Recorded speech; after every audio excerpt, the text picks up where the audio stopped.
ये हॉस्टल है जो हमारा जो सीनियर व सीनियर जो पीढ़ी दर पीढ़ी इसका वंशज है। यहाँ पे हरमू में है हॉस्टल है, नवीन शर्मा छात्रावास पुलिस हरमू। आदिवासी बच्चे लोग रहेंगे बोल के छात्रावास बनाने के लिए दिया गया। 2012 में एक आदमी आता है बिशु राव करके, जो एक्चुअली में है वो ब्रोकर। एक्चुअली हॉस्टल है तो किसी का पर्सनल निजी जमीन है नहीं। क्या असली मालिक के वंशज आज भी हैं और क्या उन्होंने आपका समर्थन किया?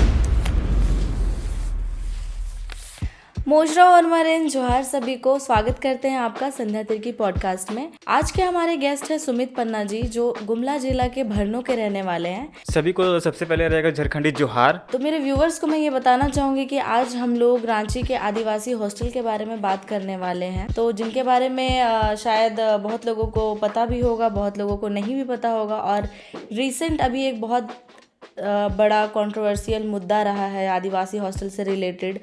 मतलब बेसिकली हम लोग इसी मुद्दा में बात करने के लिए आज सुमित जी को यहाँ पर आमंत्रित किए हैं। सुमित जी, आप कुछ अपने बारे में बताइए। मैं रांची यूनिवर्सिटी रांची एमए का छात्र हूँ। मेरी लास्ट ईयर है और मैं पढ़ लिख कर आगे समाज के लिए एक अच्छा काम करना चाहता हूँ। मैं जिस स्थिति से गुजर रहा हूँ, देख रहा हूँ कि सच्चाई के जगह भी लोग साथ नहीं दे रहे हैं और लोग गलत आदमी को सपोर्ट कर रहे हैं। तो मेरा एक ही मोटो है कि हम पढ़ लिख के जिस जगह पे अगर हम जाएं पे जहाँ पे गलत हो रही है, हमारे साथ भी काफ़ी अन्याय हो चुका है, जो कि मैं अभी न्याय के लिए लड़ रहा हूँ। कोर्ट कचहरी से लेकर बहुत तरह का इस कम समय में हमने झेला है। तो हम चाहते हैं कि अपने को उस लेवल तक कामयाब होना है कि हम जिस जगह पे भी जाएं समाज के लिए, तो उतना मेरे पास पावर होना चाहिए कि हम आर्थिक रूप से, कानूनी तौर से और फिर किसी भी एंगल से हम उस लेवल का मैं बनना चाहता हूँ पढ़ लिख के। ये जो हमारा हॉस्टल है ये सरकार के द्वारा ये नहीं चलाया जा रहा है। सरकार के अधिग्रहण में हमारा हॉस्टल ये नहीं है। तो क्या है, मतलब आप लोग इस चीज़ को कैसे रन कर रहे हैं? ये हॉस्टल है जो हमारा जो सीनियर व सीनियर जो पीढ़ी दर पीढ़ी ऐसे चला रहे हैं। जैसे कि अभी हम सीनियर हैं तो अभी हम लोग चला रहे हैं, फिर हम लोग निकल जाएंगे तो फिर वो नीचे वाले लोग चलाएंगे। ऐसे चलते आ रहा है। इसके लिए आप लोगों को सरकारी कुछ फंड भी मिलता होगा? नहीं, इसका ये हॉस्टल हमारा हॉस्टल के लिए सरकारी फंड इसे कभी मतलब मिला नहीं है और ये सरकारी है ही नहीं। ये हमारा एक संस्था है चाला सेवा आश्रम करके, तो एक संस्था के द्वारा ही चलती है हॉस्टल। तो मैं ये जानना चाहूँगी कि हॉस्टल किसकी ज़मीन पर बना है और इसका इतिहास क्या है? ये हॉस्टल का अगर कहानी हम डीप में जाते हैं तो ये हॉस्टल 1977 से कंटिन्यू चल रहा है, लगातार चल रहा है। और आज से अगर 1977 से कंटिन्यू अगर हम देखते हैं तो कम से कम 40-45 साल हो रहा है। और यहाँ पे इस हॉस्टल को दिया है सामाजिक कल्याण के लिए, जहाँ क्या वो अस्थाई जो ओरिजिनल मालिक है उनके द्वारा प्रदान किया गया था हम लोगों को कि इस हॉस्टल में आदिवासी बच्चे लोग रहेंगे बोल के छात्रावास बनाने के लिए दिया गया है। जिसमें से काफ़ी बच्चे लोग आए, पढ़ लिख के गए, काफ़ी लोग वहाँ से नौकरी भी करके चले गए और ये अभी हॉस्टल लगातार चल रही है। जैसे कि अभी बहुत ज़्यादा कंट्रोवर्सी हुआ था, तो मैं ये जानना चाहूँगी कि आप लोगों का ये जो ज़मीन है उसका कुछ लिखित आप लोगों के पास है? जो मतलब दिया गया तो उसमें कुछ लिखित भी होगा ना आप लोगों के पास? हाँ, इस ज़मीन का लिखित है, लिखित प्रमाण हम लोग के पास है। ये ज़मीन हम लोग को दान के रूप में मिला था, दान में ही मिला था कि हॉस्टल बनेगा बोल के। लेकिन हुआ क्या कि इसका वंशज नहीं रहने की वजह से इसका जो बाद में जो रजिस्ट्री होना चाहिए हॉस्टल के नाम पे, वो रजिस्ट्री नहीं हो पाया। लेकिन ये एक्चुअली में है आदिवासी हॉस्टल बनाने के लिए ही जिसका असली मालिक है उनके द्वारा दिया गया है। लेकिन आदिवासी समाज में होता है कि भूत प्रेत का प्रथा चलते आ रहा है। अभी भी हमारे अगर सुदूर क्षेत्र में जाएंगे तो अभी भी उसको लेके लोग मानते हैं और वो उससे बाहर निकल नहीं पाए हैं। तो इसका सच्चाई घटना क्या है नहीं है, लेकिन एक्चुअली जो ज़मीन मिला है वो ज़मीन भूत प्रथा के वजह से ही उसका वंशज यहाँ पे नहीं बस पा रहा था, तो यहाँ से लोग छोड़ के फिर और वो चले गए। ज़मीन कब दिए थे वो लोग? ये ज़मीन कम से कम 1977 से चल रहा है हॉस्टल, तो वही आसपास में ज़मीन मिला है 1977 के आसपास में जी। अच्छा, जैसे कि आपने मुझे पहले बताया कि 2012 में भी कुछ ऐसा हुआ था, तो उस बारे में जिक्र कीजिए। क्या हाँ, हुआ ये था? 2012 में हुआ कि ये इसका वंशज है यहाँ पे हरमू में है हॉस्टल है, नवीन शर्मा छात्रावास पुलिस हरमू में है। लेकिन इसका वंशज यहाँ पे हरमू में है नहीं। जो दान किया था एक औरत थी, दादी थी, वो वही उन्हीं के द्वारा हम लोग को ज़मीन मिला था। लेकिन वो उनका डेथ हो जाने के बाद में उसका वंशज यहाँ पे है ही नहीं रहा, कहीं और चला गया। तो फिर 2012 में एक आदमी आता है बिशु राव करके, जो एक्चुअली में है वो ब्रोकर। तो उनके द्वारा वो कहीं कहीं से फर्जी तरीके से कागज़ तैयार करता है और वो नीचे कोर्ट में केस करता है कि दावा करता है कि ज़मीन मेरा है, और फर्जी तरीके से वो अपने पक्ष में वो डिग्री हासिल कर लेता है। उसके बाद में फिर वो हाईकोर्ट की ओर बढ़ता है, तो फिर अपने तरीक़ा से वो डिग्री हासिल प्राप्त करके वो दखलंदाजी के लिए फिर आता है कोर्ट। लेकिन ये तो बहुत गलत है कि अचानक से, मतलब जैसे कि आप बताए कि कई सालों से, कितने पुराने सालों से ये हॉस्टल चला आ रहा था, तो अचानक से 2012 में किसी का मालिकाना हक जताने के लिए इस चीज़ पे खड़ा होना, ये तो वाकई बहुत ज़्यादा गलत है। तो उस टाइम आप लोग कुछ विरोध नहीं किए थे? नहीं, वो 2012 में ये दावा करता है कि ये ज़मीन मेरा है बोल के 2012 से एक केस स्टार्ट होता है। 2012 से केस स्टार्ट होता है, उसके बाद में धीरे धीरे धीरे करते, एक्चुअली हॉस्टल है तो किसी का पर्सनल जो भी रह रहा है वहाँ पे, किसी का पर्सनल निजी ज़मीन है नहीं जी। तो हॉस्टल है तो एक संस्था सबके लिए चलेगा बोल के वहाँ पे हमारा थोड़ा सा केस कमज़ोर हो, जैसे हमको लगता है, मेरा पर्सनल ओपिनियन रहा है कि सीनियर लोग रह रहे हैं तो कोई पर्सनली थोड़ा सा ध्यान नहीं दे पाए होंगे कोर्ट में, जिसकी वजह से वो कोर्ट का डिसीजन है कि उसके फेवर में एक तरफा चला गया कि हम लोग एब्सेंट रहा कोर्ट में, और वो है कि उसको तो लगना है, ज़मीन लेना है, तो कंटिन्यू केस में वो इन्वॉल्व रहा, कंटिन्यू केस में लगे रहा, तो फिर वहाँ से हम लोग का थोड़ा सा केस कमज़ोर हो जाता है। क्या असली मालिक के वंशज आज भी हैं, और क्या उन्होंने आपका समर्थन किया है? हाँ, उसका असली वंशज है, अभी है और हमारे पक्ष में है। उनका साफ कहना है कि ये ज़मीन हमारे पूर्वजों ने ये सामाजिक कल्याण के लिए ये ज़मीन हॉस्टल बनाने के लिए दिया गया है, और हॉस्टल लगातार 47-45 वर्षों से चलती आ रही है। तो ये ज़मीन किसी भी कीमत पर बिसू का नहीं है। हम ना उसको दूर दूर तक हम उसको जानते नहीं हैं, ना उससे कोई परिचित नहीं है। उनका कहना भी ये है कि हम इसके बारे में जानने की कोशिश किए, इसका छानबीन कोशिश किए, जो भी उसके गर्जियन है, उसके रिश्ते हैं, कि आखिर में बिसू है कौन कि ये ज़मीन मेरा है, ये दावा करता है, लेकिन आज तक हमको इसके बारे में पता ही नहीं चला कि ये आदमी है कौन, और बोलता है कि मेरा ये ज़मीन है, मेरा नानी घर है, ऐसा बोल के वो दावा करता है। लेकिन एक्चुअली बिसू है जो सिमलिया का है, उसका वंशज, उसका अस्थाई घर सारा सिमलिया है, वहाँ से सत्यापित, वहाँ से हम लोग को प्रमाण है, वहाँ आधार कार्ड, वोटर कार्ड, सारा चीज़ उसका है, हम लोग के पास एविडेंस है कि वो वहाँ लेकिन वो असली मालिक नहीं है। असली मालिक नहीं है वो।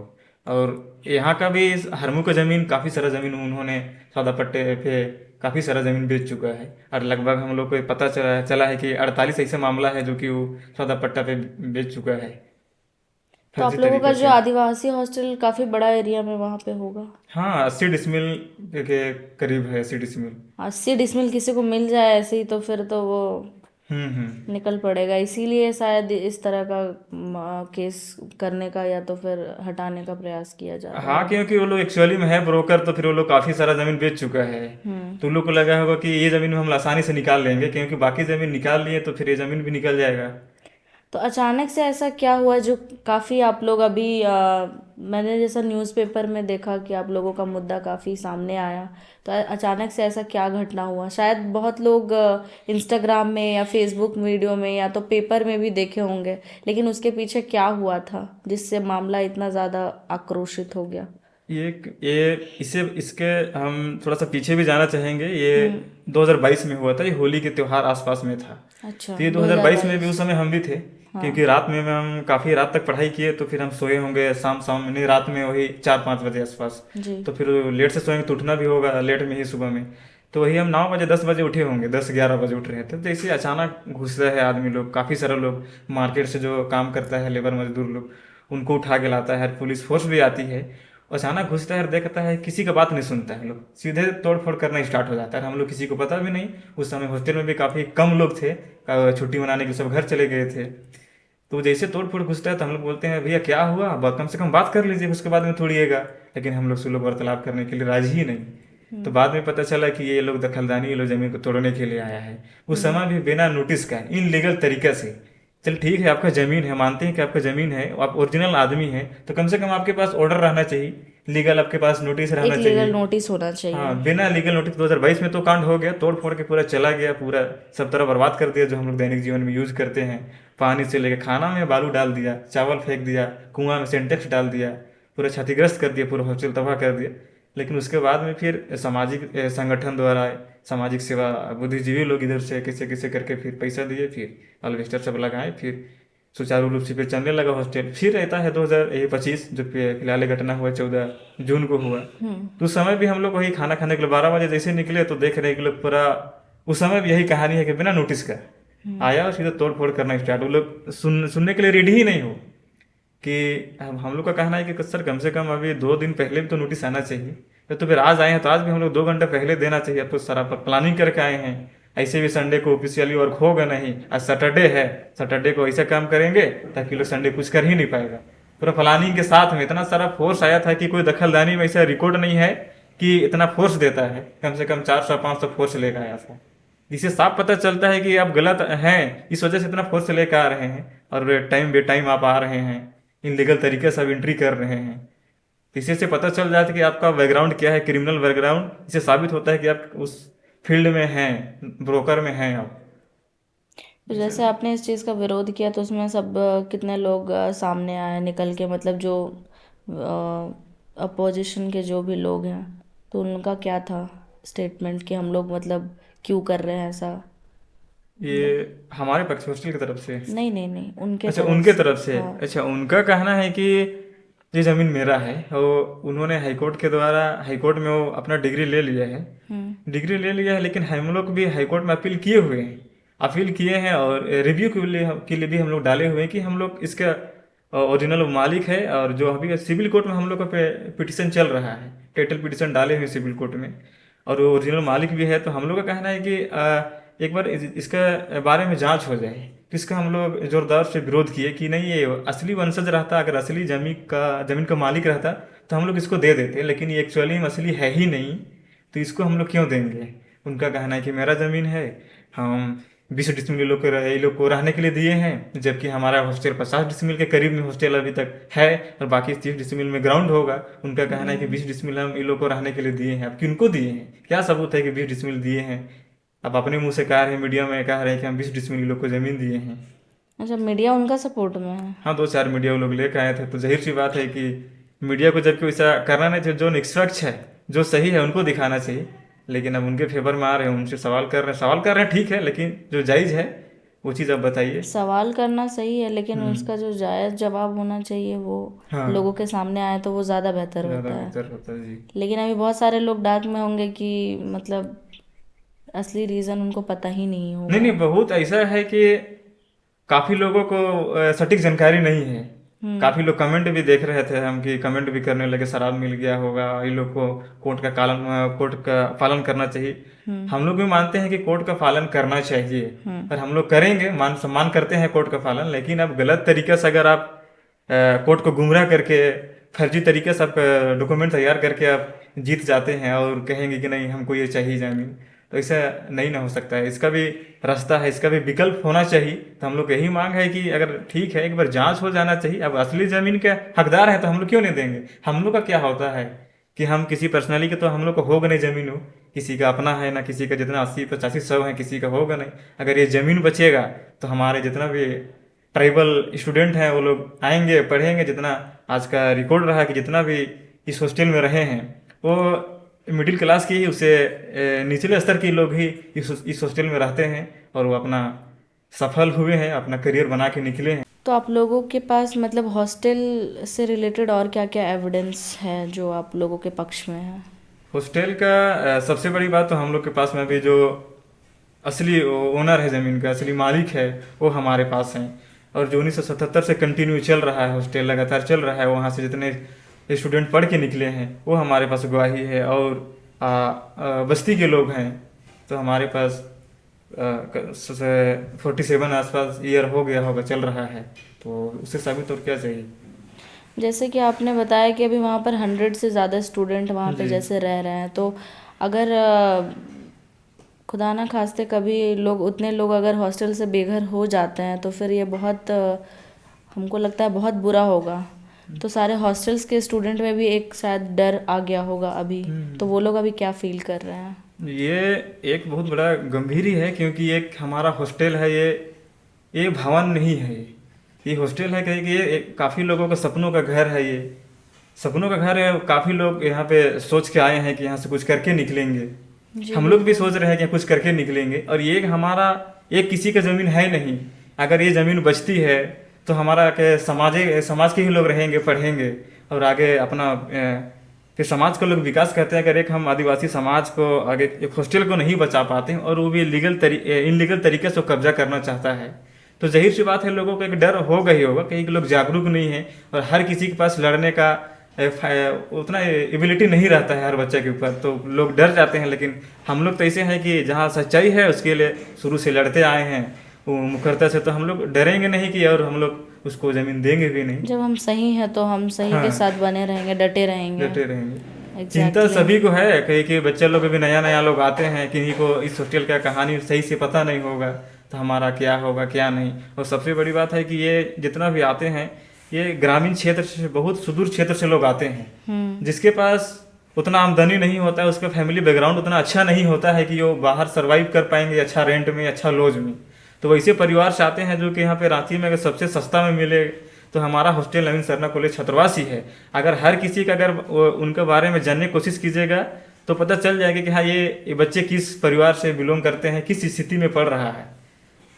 तो एक हॉस्टल में शरण मिल जाना भी एक बहुत बड़ा हेल्प हो जाता है। एक वैसे मिडिल क्लास या बिलो मिडिल क्लास फैमिली के लिए अगर एक हॉस्टल मिल जाता है तो लोगों के लिए बहुत ज़्यादा हेल्प हो जाता है, उनके फैमिली के लिए भी। और रांची में जैसे लोगों को एक्सपोजर नहीं मिल पा रहा है, यहाँ पे पढ़ाई करना चाह रहे हैं, रहना चाह रहे हैं, तो अगर खर्चा भी तो बहुत ज़्यादा होता होगा ना। बहुत खर्चा है जो कि बाहर लोग कर नहीं पाएंगे उतना। तो आप लोगों के हॉस्टल में एडमिशन का क्या प्रोसेस होता है? हमारे हॉस्टल में एडमिशन का प्रोसेस ये रहा कि जैसे कि अभी मैट्रिक का रिजल्ट आया, मैट्रिक लिखा, जैसे कि फिर उसके बाद में लोग आगे की पढ़ाई करना चाहते हैं तो फिर जैसे कि पहले तो हम लोग करते हैं कि पहले उनका कॉलेज में होना चाहिए एडमिशन। कॉलेज में एडमिशन हो जाने के बाद आप कॉलेज का रिसीविंग लेकर ही कि आप वहाँ पे मेरा एडमिशन हुआ है, उसके बाद में आपको हॉस्टल में फिर एडमिशन के लिए फिर हम लोग ऑफ़र करते हैं, उनको देते हैं।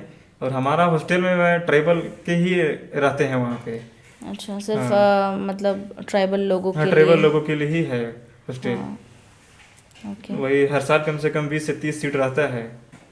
20 से 30 लोग जैसे बहुत लोगों को नहीं पता होगा कि मतलब रांची में आ रहे हैं तो कहाँ रहें। हाँ हाँ और जगह नहीं मिल पा रहा है, बहुत तरह का परेशानी की वजह से भी लोग यहाँ आकर के नहीं पढ़ रहे हैं। तो वैसे लोगों के लिए हम बता देना चाहेंगे कि आप लोग भी आदिवासी हॉस्टल में नामांकन अपना करा सकते हैं। अगर रांची में कोई भी कॉलेज ज्वाइन कर रहे हैं तो प्लीज़ आइए वहाँ पे आदिवासी हॉस्टल में ज्वाइन कीजिए और वहाँ रह सकते हैं। तो आप लोग जैसे हॉस्टल में रहते हैं तो मतलब हॉस्टल में और क्या क्या क्रियाकलाप होते हैं?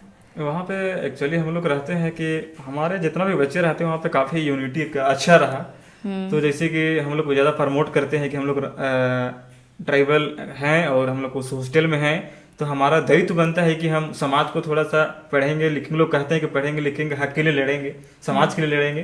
तो हमारा उस संस्था वो हमारा हॉस्टल ये मोटिव देता है। सीनियर लोग हमेशा कभी छुट्टी में जॉब में आए तो लोगों को संडे के दिन में बैठते हैं तो वार्तालाप होती है, चर्चा होती है कि हमें पढ़ना भी है और समाज के लिए लड़ना भी है। हमारा समाज ऐसे ही वो विकास नहीं करेगा। हमसे लोग काफ़ी उम्मीद करते हैं, जो कि गांव के लोग उम्मीद करते हैं। आप गांव में से अब हज़ारों में से अब छाट के रांची आते हैं तो आपके बस्ती मोहल्ला के काफ़ी उम्मीद रहता है कि फलना का लड़का गया है कुछ अच्छा करेगा। अब जब गांव जाते हैं तो आपसे उम्मीद भी करता है कि आपसे कुछ सुनने को सीखने को आसपास के बच्चे लोग। तो अगर हम लोग यहाँ रह के उसको गाइडलाइन नहीं करेंगे तो फिर जाके वो 4-5 गो मोहल्ला को कैसे टैकअप करेगा, सुधारेगा। तो हमारा उस हॉस्टल में वो चीज़ देखने को मिलता है। और हमारा जैसे कि कल्चर में सरूल हुआ, कर्मा हुआ, तो उसको लेके हम लोग का ट्रेडिशनल कल्चर है, हम लोग का पहनावा और डांस सॉन्ग है, तो हम लोग उन्हीं को लेके चलते हैं। हम हर साल हम अपील करते हैं कि हमसे सोशल मीडिया के माध्यम से कि आप जुलूस जब भी आएँ तो अपना कल्चर को लेके आएँ, या ना कि आप न्यू जनरेशन में आप अंधाधुंध वहाँ पे घुसे नहीं। हमारा यही रहता है कि हम लोग जब भी जाते हैं, सरूल हुआ, कर्मा हुआ, हमें बहुत इन्वाइट भी मिलती है, तो हमारा कल्चर है बहुत ज़्यादा उनको प्रमोट करते हैं। भाषा हुआ, डांस हुआ, नाच हुआ, गान हुआ, पहनावा हुआ, सरूल में हुआ, जुलूस भी निकालते हैं, नागाड़ा ढोल के ही साथ में हम लोग का। और आदिवासी हॉस्टल में रहने वाले स्टूडेंट्स का मतलब और क्या क्या योगदान है हमारे समाज के लिए? समाज के लिए आदिवासी समाज के जो जितना योगदान करना चाहिए, अभी तो हॉस्टल बन नहीं रहा है।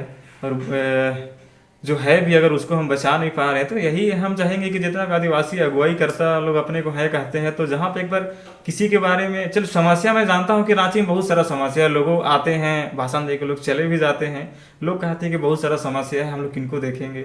लेकिन ठीक है, मानते हैं कि समस्या है, लेकिन समस्या है उसमें भी आपको सेलेक्ट करना होगा, जानना पड़ेगा कि हमको किस समस्या पर मुद्दा हमको पे एंट्री करना है, किसको हमको ज़्यादा जरूरी है। अगर उस दिन तोड़ फोड़ हुआ था, अगर उस दिन हम लोग चलिए कि हम लोग विरोध किए, उसके बाद हम लोग को समय दिया गया, उस दिन हम लोग उन लोग से फाइट कर लिए जो कि उनको हम लोग ज़मीन नहीं दिए, अगर उस दिन अगर वो लोग हम लोग के पास कब्जा कर लेता तो क्या होता। तो इसीलिए हम यही कहेंगे कि जितना भी है इसके ऊपर थोड़ा सा ध्यान दे और सहायता करे कि इसको कैसे बचाया जाए। ये हमारा सबका कर्तव्य बनता है कि इसको कैसे बचाएं। आदिवासी हॉस्टल में ऐसा नियम भी हैं जो मतलब पालन करके लोग एक अच्छा समृद्ध समाज में मतलब लोगों को तैयार कर रहे हैं रहने के लिए। तो कहीं ना कहीं लोगों का और सामाजिक कार्यकर्ता लोगों का भी ये मतलब होता है दायित्व कि आप लोगों के तो ऊपर ध्यान केंद्रित करें। तो आप जैसे हमारे चैनल के माध्यम से लोगों से क्या अपील करना चाहते हैं, या कानून ये हम जितना भी देख रहे हैं सभी बड़े, मेरे से बड़े छोटे भाई सभी को, और जितना है थोड़ा सा सामाजिक है, बुद्धिजीवी लोग है, संगठित है, सामाजिक संगठन है, सभी से हम अपील करते हैं कि ये सच्चाई जाने, सच क्या है क्या नहीं। और ये हम फिर से कहेंगे कि हॉस्टल ही केवल ही नहीं है, ये मकान ही केवल ये नहीं है, ये हमारा काफ़ी स्टूडेंट का ये क्या स्टूडेंट का ये सपनों का ये घर है, और इसको हमें बचाना बहुत ज़रूरी है। अगर हम इस हॉस्टल को बचाते हैं तो आने वाला दिन में यहाँ पे काफ़ी लोग पढ़ के निकलेंगे, और हज़ारों की संख्या में यहाँ पढ़ के निकले हैं और अपना समाज को योगदान दे रहे हैं। और इसी तरह अगर इस हॉस्टल को हम लोग बचाते हैं तो आने वाले दिन में काफ़ी लोग आएंगे। अभी हम लोग आए, हम लोग के पास भी इतना नहीं था कि हम लोग बाहर पढ़ लेते, लेकिन आज हॉस्टल की वजह से पढ़ रहे हैं और जान रहे हैं कि सच्चाई क्या है क्या नहीं। तो इसी तरह काफ़ी लोग आएंगे, लोग पढ़ेंगे और अपना समाज के लिए योगदान देंगे। समाज का विकास हमारा ऐसे विकास नहीं होगा जब तक लोग नहीं पढ़ेंगे, नहीं लिखेंगे, सच्चाई क्या है उसके लिए लड़ाई नहीं करने पाएंगे, तो समाज का विकास नहीं होगा। समाज का विकास के लिए एक अच्छा व्यवस्था रहना चाहिए, माहौल होना चाहिए, जो कि सरना हॉस्टल प्रदान करती है। इसीलिए बचाना बहुत जरूरी है। बारिश में अभी भी हमारा हॉस्टल ऐसा स्थिति है कि सोने के लिए भी कोई रूम ऐसा है कि दिक्कत होती है, जो कि बारिश अभी भी चूता है। ऐसा स्थिति है, कुछ रूम का है, जो कि रांची राजधानी में रहते हुए ऐसा स्थिति दिन हमें देखना पड़ रहा है। हमारी सरकार भी है, तो हम चाहते हैं कि सरकार से हॉस्टल है उनको अधिग्रहण करे और इसके ऊपर थोड़ा सा ध्यान दे, जो गलत है सही है, फिर हमारा हॉस्टल को भी आगे थोड़ा सा बनाने में। जैसे आप नवीन आदिवासी सरना हॉस्टल में रहते हैं तो वहाँ पे फ़ी कितना लगता है? फ़ी हमारा बहुत, रांची का अगर बोले तो सबसे कम हमको लगता है ऐसा कि 700-800 रुपये में हो जाता है, रहना खाना पीना सब चीज़ एक महीने का। 800 रुपये में सब हो जाता है? 800 रुपये में 2 टाइम में खाना मिलता है, सुबह शाम। तो आप लोग खाना के लिए मतलब पैसा किसको जाता है और खाने का क्या मतलब सिस्टम है? सिस्टम जैसे कि खाने के लिए एक मैनेजर हम लोग सौंपते हैं, चुनते हैं कि वो किसी को भी हम लोग चुनेंगे, वो 3 महीना चलाएगा, 3 महीना अच्छा। चलाएगा, वो सारा पैसा हम लोग उन्हीं को देंगे, फी देंगे। तो वही सब्जी लाएगा, पूरा 3 महीना पूरा वो मेंटेन करेगा, क्या खिलाना है नहीं खिलाना है, किस तरीके से हमको तो वो चलाना अकेले है। करते हैं कि उसके साथ पूरा एक टीम होता है? नहीं, वो अकेले ही लेके लाएगा, वो सब्जी लाएगा, खाना बनाने वाले हम लोग दो के है, वो लोग के पास सारा सब्जी ला देगा, सामान ला देगा, वो लोग खाना बनाएंगे, फिर उसका 3 महीना खत्म हो जाएगा, फिर अगला को चुनेंगे। ऐसे करते करते जितना भी स्टूडेंट है सबको एक बार करना ही पड़ता है, एक वो लीडरशिप का लीडरशिप चांस करना मिलता पड़ता है। है, हाँ, उसको अनुभव लेना पड़ता तो है। ये भी एक बहुत अच्छा चीज़ है, अच्छा इनिशिएटिव है कि अगर हॉस्टल में रह रहे हैं तो इन गतिविधियों को करके भी हम बहुत अच्छा लीडरशिप को सीख सकते देख हैं। सकते हैं, हाँ। तो जैसे कि आप बता रहे हैं कि आप लोगों का हॉस्टल का स्थिति थोड़ा सा खराब है, तो मैं जानना चाहूँगी कि सरकारी फंड तो नहीं मिलता है, नहीं सरकारी तो फिर आप लोग इतना आर्थिक समस्या को दूर कैसे करते हैं, मतलब चीज़ों को ठीक कैसे करते हैं? स्थिति तो बहुत खराब ही है बोला जाए, और खराब स्थिति भी हम लोग पढ़ने लिखने वाले हैं, उस जगह से आए हैं, जो कि हम लोग उसको भी हम लोग अच्छा मानते हैं कि हम लोग अच्छा जगह में हैं, क्योंकि हम लोग का रहन सहन वैसे ही स्थिति में रहा है शुरू से। और हम लोग को शौक बहुत बड़ा नहीं है कि हम लोग बड़ा फ्लैट में रहे, अच्छा खासा बिल्डिंग में रहे, लेकिन जो है वही जगह में हम लोग को शांत बस माहौल चाहिए जबकि हम लोग को नहीं मिल रहा पा रहा है, केस हुआ, कोर्ट कचहरी चक्कर लगाना पड़ रहा है। तो उसके बीच में हम लोग के जो सीनियर पढ़ाई है, बहुत ज़्यादा रुकता हाँ बहुत होगा रुकता है। इससे। लोगों को जब तोड़ फोड़ होता है हुआ, तब लोगों को लगा कि नहीं बच्चे लोग काफ़ी परेशान है, लेकिन इसके पीछे का कहानी अगर देखेंगे तो हम लोग कितना परेशान हो रहे हैं। वो हम लोग जरा, जब पढ़ाई का हम लोग का दौर ठीक चलता है, पढ़ाई के लाइन में हम लोग जुड़ते हैं, कंटिन्यू कर रखना चाहते हैं, उसके बीच में फिर आ जाता है कि नहीं फिर यहाँ जाना है वहाँ जाना है, फिर ये लोग कोशिश कर रहा है इधर चढ़ने का। तो सुमित जी, ऐसा भी होता होगा कि जैसे केस जो आप लोगों का चल रहा है काफ़ी लंबे समय से, जैसे 2012 का मुद्दा भी आपने बताया था, तो उसमें आर्थिक स्थिति के कारण से भी ऐसा हुआ होगा कि आप लोग पीछे रहे होंगे कहीं। ऐसा हो भी सकता है, लेकिन कह नहीं सकते हैं। जिस हिसाब से हमारा आज के वकील को भी किसी पे भरोसा ज़्यादा करना भी सही नहीं है, जैसा हमारा केस का स्थिति हुआ है। क्योंकि लोगों का कहना है कि ये जो हम लोग अब्सेंट रहा, जो तारीख होता है वो हम लोग को कभी इन्फॉर्म मिला ही नहीं कि आपका तारीख है आना है, आपका कोर्ट में क्या चल रहा है नहीं चल रहा है, हम लोग को जानकारी नीचे कोर्ट में मिला ही नहीं, जिसके वजह से उनके तरफ चला गया।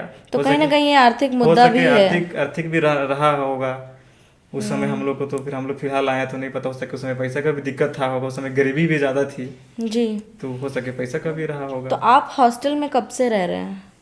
हम हॉस्टल में 2014 से रह रहे हैं। 14 से रह रहे हैं। 14 साल भी, और 2025 काफ़ी अच्छा लंबा टाइम आपने बिताया है। टाइम बिताए, लेकिन घर का भी स्थिति वैसा नहीं रहा कि 14 साल रहना है और पूरा पढ़ाई ही करना है। बीच में अप डाउन बहुत स्थिति हुआ, क्योंकि 2 साल 3 साल फिर घर में ही रहे, फिर घर का स्थिति भी काफ़ी ख़राब रहा, तो फिर घर को देखना, फिर पिताजी की जब हत्या हुआ तो फिर उस समय भी काफ़ी पूरा सारा केस का हैंडल करना, दिन रात जाना, मतलब काफ़ी स्थिति से झेले हुए। इसीलिए हम जानते हैं कि जहाँ गलत है वहाँ पे फिर खड़ा होना पड़ेगा, लड़ना होगा, अपने लिए खुद लड़ना हाँ, खुद के होगा, लिए लड़ना समाज होगा, के लिए भी आवाज़ समाज, उठाना है। हाँ।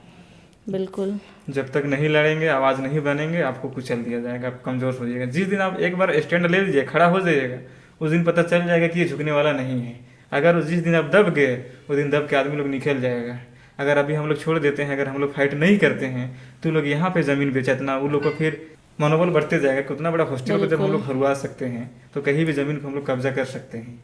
इसीलिए हम लोग सोचे कि नहीं, जब हमारा काफ़ी बड़े बड़े यहाँ पे सेनानी लोग हम लोग लड़के झारखंड मिला है, बिरसा मुंडा हुआ, तिलंगा खड़िया, विद्यु कानू, सिद्धू कानू, चांद भैरव, जैसे फूलो झानो, तिलका मांझी, तिलंगा खड़िया, ऐसे हम लोग को झारखंड आसानी से नहीं मिला है। बोले तो सबसे महान बिरसा भगवान, सब कुछ लड़के ही सबको मिला लड़के है। मिला है हम लोग के लिए। अगर वो लोग से हम लोग प्रेरणा नहीं लेते हैं और नहीं लड़ेंगे, तो फिर पढ़ने लिखने का कोई मतलब नहीं बनता है। जिस समय लोग पढ़ा लिखा नहीं था, उस समय लोग हमारे समाज के लिए, हमारे संरक्षण के लिए काफ़ी लड़ा कि आदिवासी के ऊपर शोषण कैसे हो रहा है। उस समय लोग एकजुट हो रहे थे, एक बार कहने से क्या बिरसा मुंडा अकेले लड़ पाते? नहीं लड़ पाते, लेकिन उसके पीछे भी काफ़ी हजारों की संख्या में हुए होंगे, तब जाके वो लड़े, तब जाके अंग्रेजों से फाइट कर पाए। तो आज अगर हम लोग भी पढ़े लिखे रहे, अगर नहीं लड़ पाएंगे, तब तो फिर कोई पढ़ने का मतलब नहीं। और अगर देखते हैं आज बाकी समाज के लोग आज एकजुट हो रहे हैं, सब आगे बढ़ रहे हैं, तो वही जगह हमारा समाज पढ़ने लिखने के बावजूद भी आज जितना पढ़ रहा है, लोग शिक्षित हो रहे हैं, उतना लोग तो अपने समाज को तोड़ते जा रहे हैं। ये सच्चाई है, अब मानेंगे नहीं मानेंगे, लेकिन ये सच्चाई है। अपने ही समाज को लोग खुद तोड़ रहे हैं। फिर बोलते हैं, एक मंच में बोलते हैं कि नहीं आदिवासी का विकास करेंगे, सरना दिस डैट, बहुत तरह का भाषण देते हैं बड़ा बड़ा, लेकिन जब उसके पीछे का अगर हम देखेंगे इसका स्थिति क्या है, तो फिर बताने लायक नहीं है समाज में। वो ऐसा स्थिति है। बहुत सारे लीडर्स भी ऐसे आते हैं जो सिर्फ ऊपर ऊपर बात करते हैं, लेकिन मतलब अंदर में जो एग्जैक्ट मुद्दा है उस पर अपना ध्यान केंद्रित किए बिना ही निकल जाते हैं। और ऐसे लोगों को हम कहना चाहते हैं कि आप अगर आए हैं दुनिया में, धरती में, तो आप कितना दौलत सहारा जमा कीजिए, लेकिन उसको आप लेके नहीं जाइएगा। आप अच्छा काम कीजिएगा। ऐसे आज बिरसा मुंडा को भगवान ऐसे नहीं कहा गया, उन्होंने काम किया अच्छा। अगर आप नेता भी रहेंगे, अच्छा काम करेंगे, तो आपको मान सम्मान हजारों साल आपको करेंगे, लेकिन आप वैसा काम कीजिए। आपको यहाँ पे धरती में तो रहना नहीं है, तो आप अच्छा से काम करेंगे, तब तो आपको अच्छा मानेंगे, अच्छा आपको मान सम्मान मिलेगा। तो समाज के लिए दिल से काम कीजिए। ऐसे हम लोगों को भी बहुत ज़्यादा मतलब पता नहीं था ये आदिवासी हॉस्टल का जो भी मुद्दा है, इसके पीछे का क्या क्या कारण रहा है, लेकिन आज आपसे बात किए तो हम लोगों को काफ़ी कुछ जानने को मिला, और हम लोग हमेशा आप लोगों के साथ खड़े रहेंगे। और लास्ट में हम आपसे ये पूछना चाहते हैं कि आप हमारे व्यूवर्स से क्या अपील करना चाहते हैं, या फिर हमारे सामाजिक व्यवस्था या कानून व्यवस्था से हमारे पॉडकास्ट के माध्यम से। मेरा यही कहना है कि जितना भी लोग देख रहे हैं इस वीडियो के माध्यम से ही कहना चाहते हैं हमारे समाज को और जितना भी कानून व्यवस्था है उनको, कि हम कानून व्यवस्था का सम्मान करते हैं। ऐसा नहीं कि हम नहीं करते हैं, हम सम्मान करते हैं, लेकिन जो सच है उसके प्रति एक बार थोड़ा सा, और जो गलत है उसके प्रति एक बार छानबीन किया जाए और सच का साथ दे, हम यही कहेंगे। और जितना भी लोग हैं, हमारे समाज के लोग हैं, वो लोग सत्य का साथ जरूर दे, क्योंकि अगर ये हॉस्टल बचेगी तो आप ही के बच्चे लोग आएंगे, पढ़ेंगे आने वाले दिन में, और जो कि आप बाहर नहीं पढ़ा सकते हैं। और ये हमारा एक हॉस्टल ही नहीं है, क्योंकि अगर ये रह जाते हैं तो हज़ारों का ये सपना जुड़ा हुआ है। तो ये सपना का घर है ये कहा जाए। जब यहाँ लोग आते हैं तब जाके सपना देखते हैं। गांव में रहेंगे तो फिर क्या होगा, गांव में कुछ सपना उतना लोगों को जुड़ नहीं पाता है, वहाँ तक लोग सोच नहीं पाते हैं। यहाँ आते हैं तो देखेंगे माहौल कि यहाँ पे लोग आ रहे हैं, पढ़ रहे हैं, लिख रहे हैं, एक्सपोजर मिलेगा। तो वही है कि यहाँ पे अगर इसको बचाते हैं तो ये हमारा समाज के लिए ही भलाई होगा, ना कि हमारे अभी हम लोग रह रहे हैं, ये नहीं कि बस हम लोग के लिए फायदा होगा। ये किसी का पर्सनल तो है नहीं, किसी का पर्सनल नहीं है। इसीलिए ज़्यादा से ज़्यादा इसके ऊपर लोग साथ दें इसको, और इसका घोर से विरोध किया जाए। ये ज़मीन का केवल ये लड़ाई नहीं रहा, ये ना ये 80 डिसमिल का ज़मीन रहा, ना ये कोई कागज़ का टुकड़ा का ज़मीन नहीं रहा। ये ज़मीन हमारा हक का है, अधिकार का है, हमारा मान सम्मान का भी है। क्योंकि अगर हम सब चीज़ जानते हुए, हमारा पास सारा एविडेंस होते हुए अगर हम नहीं लड़ पाते हैं तो फिर हमारा कोई पढ़ने का कोई मतलब निकलता नहीं है। इसलिए ये हमारा ये 80 डिसमिल का एक ज़मीन का केवल लड़ाई नहीं है, ये हमारा अधिकार भी बनता है, ये हमारा राइट भी है हमारा, कि हम उसके खिलाफ लड़ेंगे, क्योंकि वो जेन्युइन आदमी वो नहीं है। और इसमें लाखों लोगों का करियर जुड़ा हुआ है, किसी पर्सनल का, किसी निजी का ये नहीं है। इसीलिए आने वाले बहुत सारे लोगों का भविष्य का बात है ये। तो जो भी आश्रय स्थल है उसको बचाने में ज़्यादा से ज़्यादा सहयोग कीजिए। कभी हम लोगों को हो सकता है हमारे चैनल के माध्यम से ही आप लोगों को पता चले कि आर्थिक कुछ भी हेल्प का ज़रूरत हो रहा है, या फिर हमारे लोगों को जोड़ने का, या फिर साथ में यूनिटी का ज़रूरत होगा, तो आप लोग प्लीज़ सामने आइएगा। बस यही अपील करते हैं आप लोगों से। हमें तो बहुत अच्छा लगा पॉडकास्ट में आके, क्योंकि ये हम चाहते हैं कि कुछ ऐसा हमारे लोगों, आप कहीं ना कहीं हमसे लगा हुआ हमारा स्टोरी भी, कि आपको लगा कि नहीं इसको आपको रिकॉर्ड करना चाहिए, आपके दिल में वो दर्द रहा होगा कि ये इसको लोगों तक पहुंचाना चाहिए। इसीलिए मैं आपका चैनल को, आपको भी बहुत बहुत धन्यवाद देना चाहता हूँ, पूरा टीम को भी हम बहुत शुक्रिया अदा करना चाहता हूँ। तो आप लोगों से भी यही अपील रहेगा कि ये वीडियो को ज़्यादा से ज़्यादा शेयर कीजिए, ताकि हम लोगों का जो आदिवासी छात्रावास है उसको ना हटाया जा सके, और फ्यूचर में आने वाले जो भी गरीब स्टूडेंट्स हैं उनको रहने के लिए एक आश्रय, एक घर मिल पाए। तो आज का पॉडकास्ट हम लोग यहीं ख़त्म करते हैं। बने रहिएगा नेक्स्ट पॉडकास्ट के लिए। मोजरा।